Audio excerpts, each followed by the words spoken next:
ஒன்றின் வளர்ச்சி இன்னொன்றின் வீழ்ச்சியாக இருக்கும். இதுதான் இயற்கை, இதுதான் நடைமுறை. நம்மளே பார்த்துட்ருக்கோம். அதாவது நாடகம் இருந்தது, நாடகம் ஒழிஞ்சு அது அழிஞ்சு சினிமா வளர்ந்தது. சினிமா வளர்ந்த பிறகு அதில் பாடல்களுக்கு முக்கியமான ஒரு காலகட்டம் அது வளர்ந்தது. பாகவதர்களும் பெரிய இசை மேதைகளும் ஒளிவிட்டு வந்தாங்க. அதுக்கு பிறகு பாடல் இல்லாமல் வசனங்கள் மூலம் படங்கள் கருத்துக்கள் எல்லாம் மாறிச்சு. சமூக ரீதியான படங்கள்லாம் வந்தன. அதுக்கப்புறம் ஒரு தேக்கம் வந்துச்சு. கலைப்படங்கள் ஆர்ட்ஸ் ஃபிலிம்ங்கிறதுக்கு ஒரு மரியாதை இருந்தது, ஒரு மோசம் இருந்தது, மக்கள் ஆதரித்தாங்க.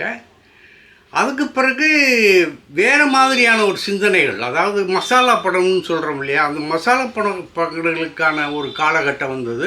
மசாலா படங்கள் எடுத்தாங்க. 1975க்கு பிறகு ஒரு மாற்றம் வந்தது. என்னென்னா, அப்போ டிவி, வீடியோ, இன்னும் பல வீட்டுக்கே படம் காட்டக்கூடிய சாதனங்களுடைய வளர்ச்சிகள் அதிகமாக வந்துச்சு. நிறைய சாதனங்கள் வந்தது. அதனால் சினிமா அடிபட்டுச்சு. சினிமா அடிபட்டவுடனே இந்த ஏவிஎம் நிறுவனம் மாதிரி இருக்காங்கல்ல, அவங்கெல்லாம் என்ன பண்ணாங்கன்னா, இது எந்த மாதிரி நம்ம சர்வைவல் பண்ண போகிறோம். சரவணன் சார் சொன்னது, எப்படி சர்வைவல் பண்ண போகிறோம், நம்ம மக்கள் தேட்டருக்கு வரமாட்டேங்கிறாங்களே. இப்போவும் மக்கள் தேட்டருக்கு வர்றதில்லை. அவங்க அபிமான நடிகர்கள் நடித்தா தான் அந்த படங்கள் தான் தேட்டருக்கு வந்தால் தான் ஓடுது. பெரிய நடிகர்கள் நடித்த படங்கள் தான் ஓடுது. சின்ன நடிகர்கள் நடித்த படங்கள்லாம் ஓட மாட்டேங்குது. கதையம்சம் இருந்தாலும் ஓட மாட்டேங்கிறது ஒரு கவலையளிக்கக்கூடிய விஷயம். இதை வச்சுக்கோங்க, மனசில் வச்சுக்கோங்க. சரவணன் சொன்னது, அதாவது 75க்கு பிறகு இந்த மாதிரி ஒரு மாறுதல் ஏற்பட்டவுடனே எந்த மாதிரியான படங்களை எடுக்க போகிறோம் அப்படிங்கிற ஒரு சர்வைவல் பண்ணுற எண்ணம் ஏற்பட்டது. ஆனால் வாழ்ந்து ஆகணுமே அப்படிங்கிற ஒரு காலகட்டத்தில், அது காலகட்டம் இல்லை, படங்கள் தொடர்ந்து கொடுத்துக்கிட்டு இருந்த ஏவிஎம் நிறுவனம் அதை நிறுத்திடக்கூடாது அப்படிங்கிற ஒரு எண்ணத்தில் குமரன், சரவணன் சகோதரர்கள்லாம் சேர்ந்து யோசிக்கும் போது எம்ஜிஆர் படத்தை ஒரு ரீமேக் பண்ணலாம், ஒரு வேறு மாதிரி பண்ணலாம் அப்படின்னு சொல்லி ஒரு எண்ணம் சரவணன் சகோதரர்களுக்கு வந்தது. டிஆர் ராமண்ணா பெரிய டைரக்டர், அவர் எடுத்த படம் தான் பெரிய இடத்து பெண். அந்த பெரிய இடத்து பெண்ணை தான் இவங்க என்ன பண்ணாங்கன்னா சகடகலா வல்லவன்னு மாற்றினாங்க. அந்த மாதிரி ஒரு கதையை, அந்த பெரிய இடத்து பெண் கதையை பட்டி டிங்கரிங்கெல்லாம் பார்த்து வேறு விதமாக ஒரு மசாலா தடவி கொஞ்சம் கிளுகிழுப்பான காட்சிகளையும் சேர்த்து ஒரு கமர்ஷியல் ஐட்டமாக கொடுக்கலாம் அப்படின்னு ஒரு கதையை தயார் பண்ணி அதுக்கான ஏற்பாடெல்லாம் நடந்தது. ஏவிஎம் பட நிறுவனம், கமல்ஹாசன் ஹீரோ, இசைஞானி இளையராஜா இசை, இவங்கள வச்சு சுத்தமான, அதாவது முழுக்க ஒரு பக்கா கமர்ஷியல் படம் எடுக்கணும்னு தீர்மானம் ஆச்சு. இப்போ கமலனுடைய ரசிகர்கள், அதாவது கமலனுடைய நண்பர்கள்லாம் அதை எதிர்த்தாங்க. கமல், நீ ஒரு பெரிய கிளாஸ் நடிகர்னு ஆகிட்டுருக்க, நீ இந்த மாதிரி நேரத்தில் இந்த மாதிரி ஒரு மசாலா படத்தில் போய் கால் வச்சு இது பண்ணுறீங்கன்னா உன்னுடைய எதிர்காலம் என்ன ஆகும் அப்படின்னு ஒரு பயமுறுத்த ஆரம்பித்தாங்க. ஒரு நியாயம் தானே, ஒரு நண்பர்கள்ங்கிற போது ஒரு நல்லது கெட்டது சொல்லத்துக்கு தானே நண்பர்கள் இருக்காங்க. ஆனால் கமல் அதை பற்றியெல்லாம் சிந்திக்கலை. அவர் என்னன்னா கால மாற்றத்தை நல்லா உணர்ந்தவருங்கிறதுனால சினிமா எப்படியெல்லாம் இருந்தது, எப்படியெல்லாம் மாறிக்கிட்டு இருக்கு அப்படிங்கிறது தெரிஞ்சதுனால அவர் என்ன பண்ணாருன்னா, இல்லை இதுக்கு நான் எப்படியும் சமாளித்து வந்துடுவேன் அப்படின்னு சொல்லி அவர் அந்த படத்துக்கு தயாராகிட்டார். சகலகலா வல்லவனுக்கு தயாராகிட்டார். தயாரானவுன்னா பாடல்கள், சண்டை காட்சிகள், கிட்டத்தட்ட அதில் ஒரு 7 சண்டை காட்சிகள் இருந்தது. ஒரு 6 பாட்டுகள் ஏதோ இருந்தது. அதில் இந்த பாட்டுக்கள் நேற்று ராத்திரி அம்மா, இதை மாதிரி ஒரு பாட்டுக்கள் ஆபாசங்கள் அந்த பாட்டுகள் தான். அதுக்கு இசை ஞானி போட்ட ராகமும் மெட்டும் அதை தூண்டி அந்த முனகள் இதெல்லாம் அப்படியே ஒரு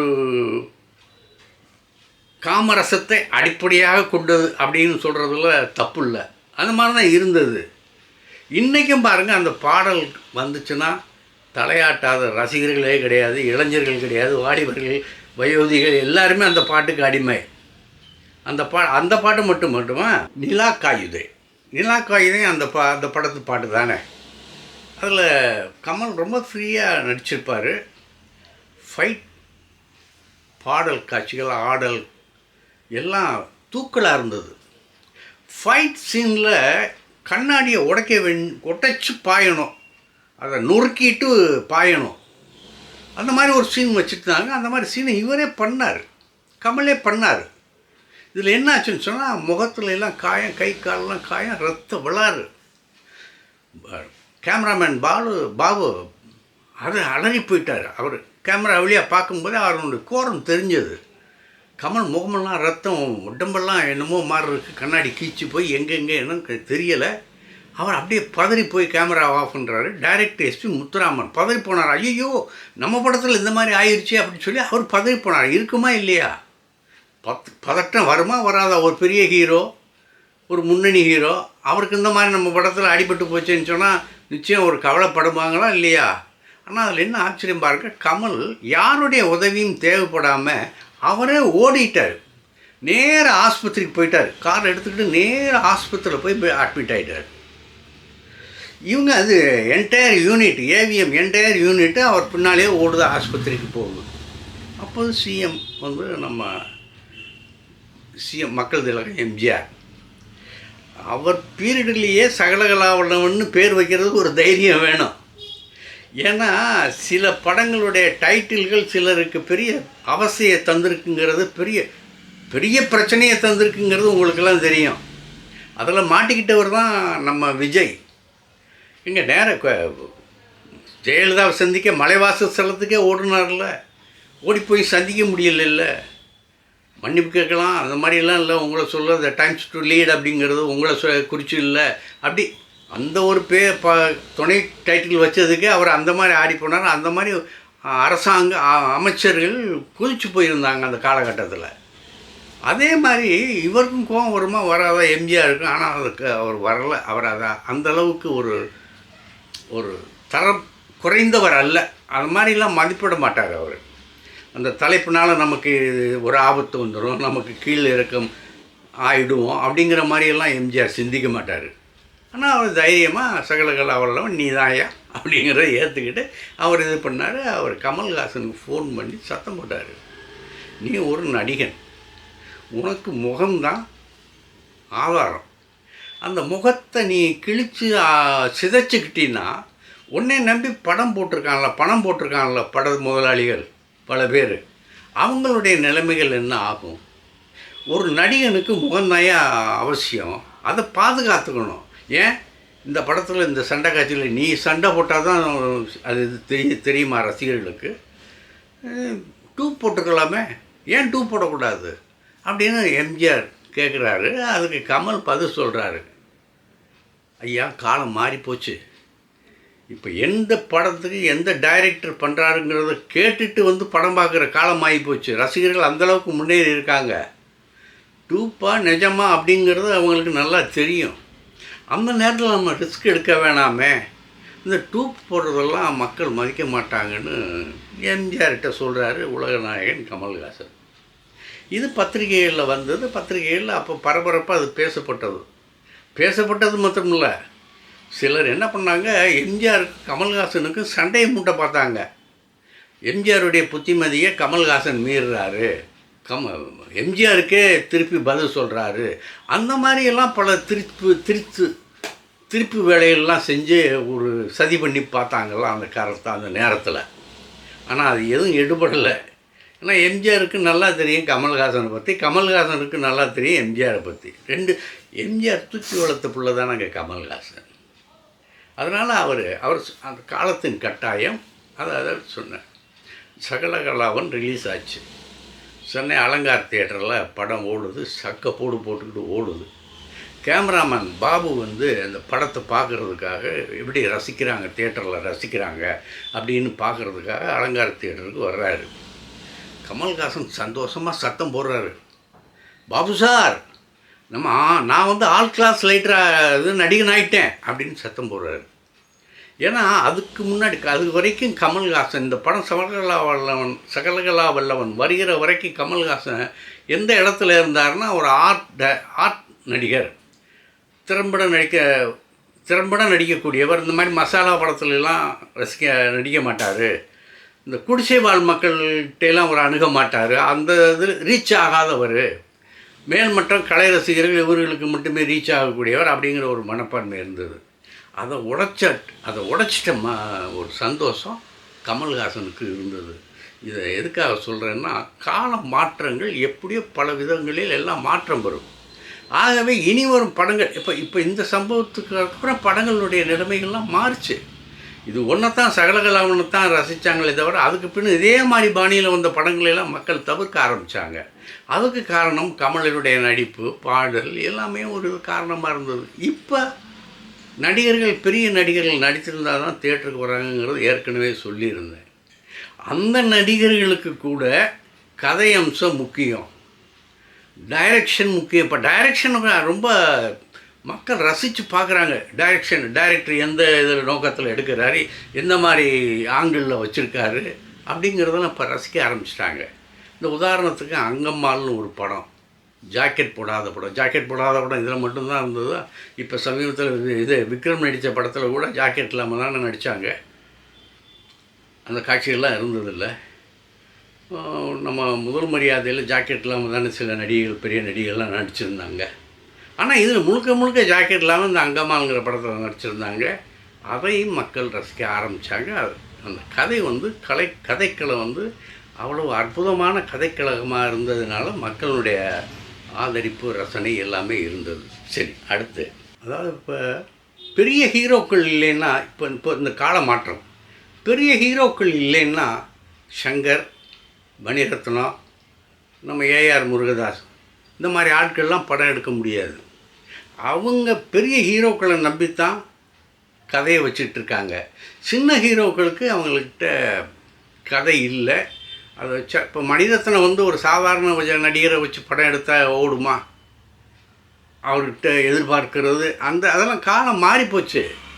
உதாரணத்துக்கு சொல்கிறேன், மணிரத்னம் சாய் பல்லவிக்கு ஒரு கதையை சொல்கிறாரு. பொதுவாக மணிரத்னத்தினுடைய ஆஃபீஸுக்கு தான் நடிகர்கள், நடிகைகள்லாம் கதை கேட்பாங்க. பெரிய நடிகர்கள் வீட்டில் போய் கதை சொல்கிறது உண்டு.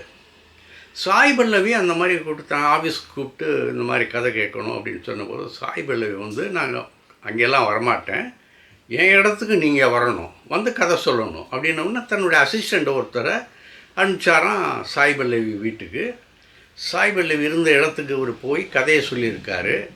அந்த கதையில் அந்த அம்மாவுடைய கேரக்டரு அது திருப்தி இல்லைங்க, இந்த படத்தில் நான் நடித்தேன்னா, இந்த கேரக்டரில் நடித்தேன்னா எனக்கு முக்கியத்துவம்லாம் போயிடும், அதனால் நான் நடிக்க மாட்டேன் அப்படின்னு சொல்லி திருப்பி அனுப்பிச்சிட்டாங்க. மணிரத்னம் படம்னாவே நடிப்பதற்கு ஐஸ்வர்யா ரெடியாக இருக்காங்க. ஐஸ்வர்யா ராய் கதையை கேட்காம நீங்கள் எப்போ டேட் கேட்குறீங்களோ அதுக்கு நான் கொடுக்குறேன்னு சொல்லிட்டு வர்றத அந்த உலக அழகி தயாராக இருக்காங்க. பெரிய நடிகை, பாலிவுட்லேயே பெரிய நடிகை, இந்தியாவிலே இப்போ ரசிக்கக்கூடிய அழகி, அவங்களே மணிரத்னம் படம்னா ஓடோடி எல்லாம் பண்ணுறாங்க. ஆனால் சாய் பல்லவி எனக்கு அந்த கதை பிடிக்கலை அப்படின்னு சொல்லிட்டாங்க.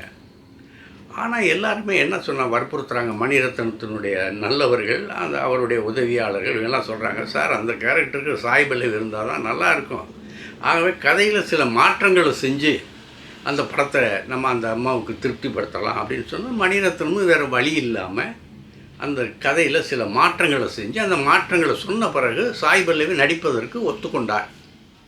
ஒத்துக்கின்ற பிறகு ஒரு ஃபோட்டோ ஷூட் நடந்திருக்கு, இப்போ தான் சமீபத்தில் நடந்திருக்கு. இந்த படத்தில் ஹீரோ யாருன்னா விஜய் சேதுபதி. விஜய் சேதுபதியை வச்சு வேறு நடிகர்களை அவர் நினைக்க முடியலை.